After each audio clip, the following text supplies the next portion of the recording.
خبر شامل کرتے ہیں بلوچستان کے شہر واشک سے۔ ہمارے گدروشیا پوائنٹ کے نمائندہ نصیب اکبر بلوچ سے۔ واشک میں CSR کے تحت PPL ملٹی پرپز ہاسٹل تعمیر کرنے والے ٹھیکیدار نے ہاسٹل کے لیے تعمیر کرنے والے باتھ رومز کے گٹر اور گندے پانی کا رخ پریس کلب واشک کے جانب موڑ کر سینہ زوری سے ان کے کھڈے پریس کلب احاطہ میں ادارے کی بلڈنگ کے ساتھ لگا دی،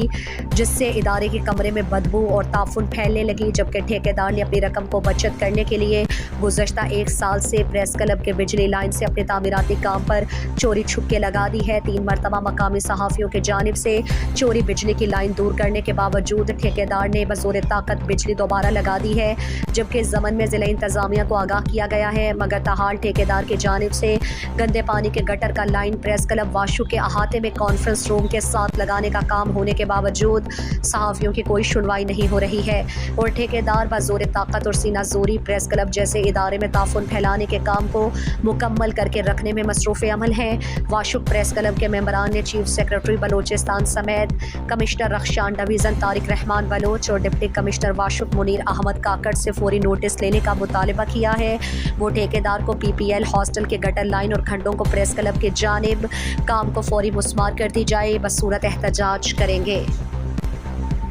مزید دلچسپ معلومات اور خبروں سے آگاہ ہونے کے لیے Gedrosia point Facebook page, Instagram, Twitter کو فالو اور YouTube چینل کو سبسکرائب کریں۔ بیل آئیکن بٹن دبانا نہ بھولیں